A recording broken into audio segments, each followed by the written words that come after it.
Hi, this is Tim of the 1916 Company. Welcome and thanks for logging on.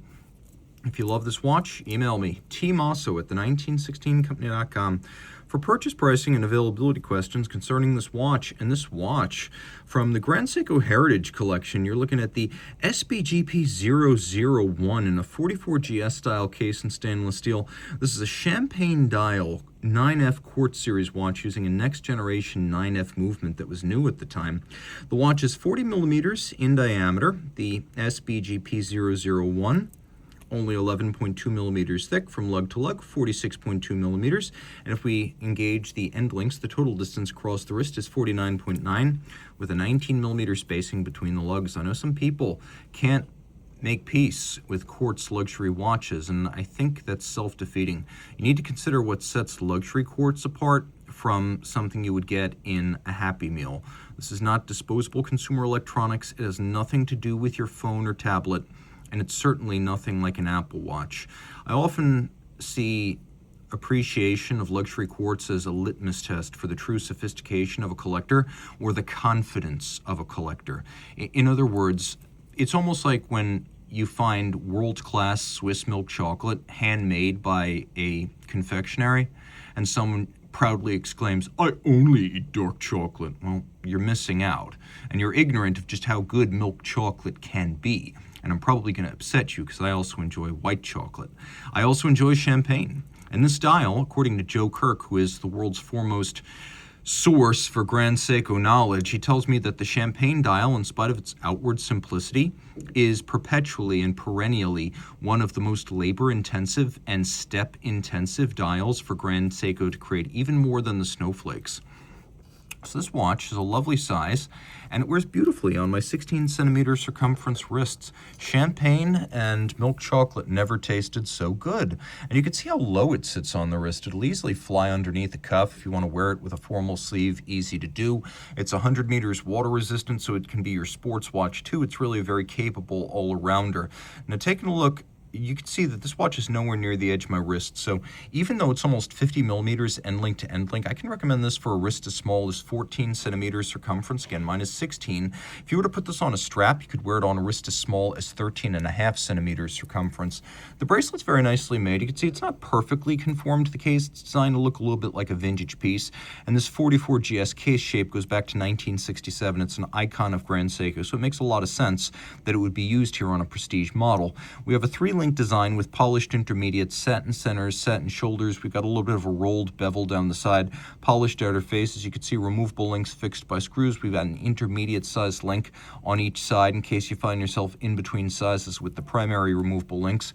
Thick gauge steel right here. And the clasp has a combination of polish, media blast, and satin externally. It closes. You have to press both triggers to open it up. Again, 100 meters water resistant, though it does have a push-down crown. It's not a screw-down. It doesn't need that. The seals are sophisticated enough to give you 100 meters for swimming capability without a screw-down. Zaratsu case polish. Now, that's, from what I understand, just the Japanese word for Zalitz machine polishing. But this is a real art. And although the machines themselves are of European origin, the foremost practitioners of this type of tin plate mirror polish are the folks in Japan at the extended Seiko Empire, where Grand Seikos, Cradors, and some prestige Seiko models get this hand finishing. And it takes 3 years to master this art, so this is a true craft. We have a little bit of a polyhedron end to the lug profiles, and again, that's distinctive of the 44GS. You can see strap tool holes in the end of the lugs.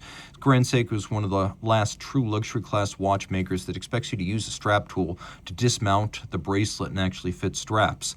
You can also see that we've got a combination of creases and curves, satin and polish, and this lovely dip as the crown juts out between the swells of the lugs at each end. We have polish and media blast on the crown, a vintage style Grand Seiko lion on the back, made in Japan and proudly so. You can see this is the 9F85. You can usually find the caliber on the back or the base of the dial of a Grand Seiko watch.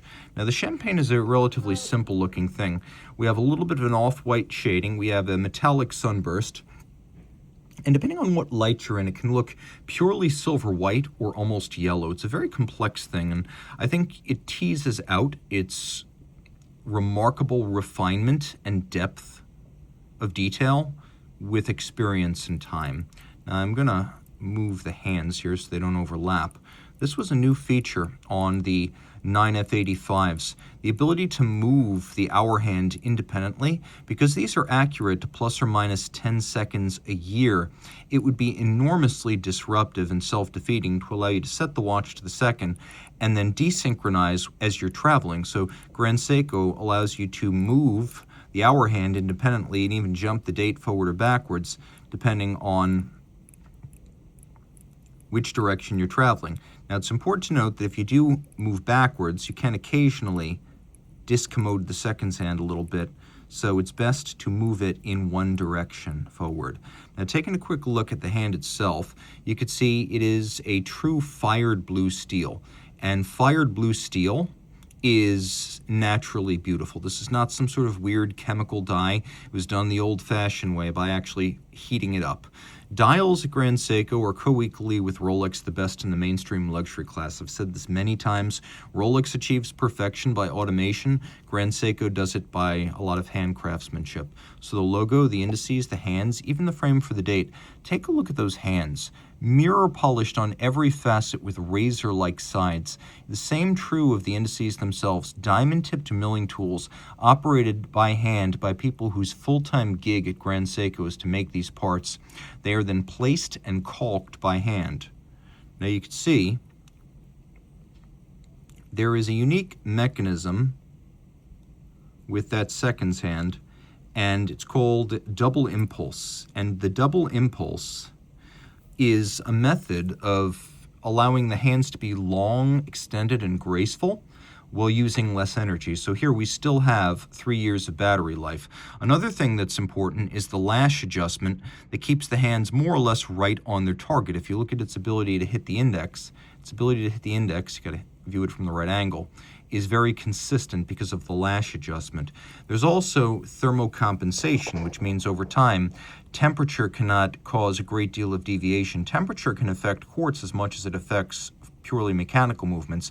So thermocompensation adjusts for that. There's also a quartz trimmer on this hand-assembled and hand-regulated 9F85 movement that allows the watchmaker to adjust for the drift of the quartz crystal over time. And it is a 9-jewel movement with wheels and pivots and jewels and lubrication and a lot of traditional watchmaking that's really important to keep in mind. So this is one of the world's most sophisticated movements, and its ability to stay accurate to 10 seconds a year puts it head and shoulders above not only just about every mechanical watch ever made, but also most quartz calibers. Keep in mind, Breitling Super Quartz is about 10 seconds a year, but a standard quartz watch is going to be plus or minus 15 seconds a month. So this is really something exceptional. The movement's even decorated to a degree, which is uncommon for quartz.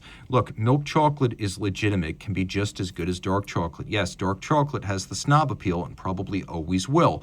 But just like milk chocolate, quartz watches, luxury quartz watches designed to last a lifetime, have their own special virtues that need to be appreciated in their own right, on their own terms. And in terms of being able to do things no mechanical watch can, in a watch that's still handmade of dial and movement and case and bracelet, this gives you something very different. With the addition of the 9F85, you also get that unique setting capability and hacking seconds, so you can set the watch to a reference time. So reach out to Team Mosso at the 1916company.com for purchase and pricing details.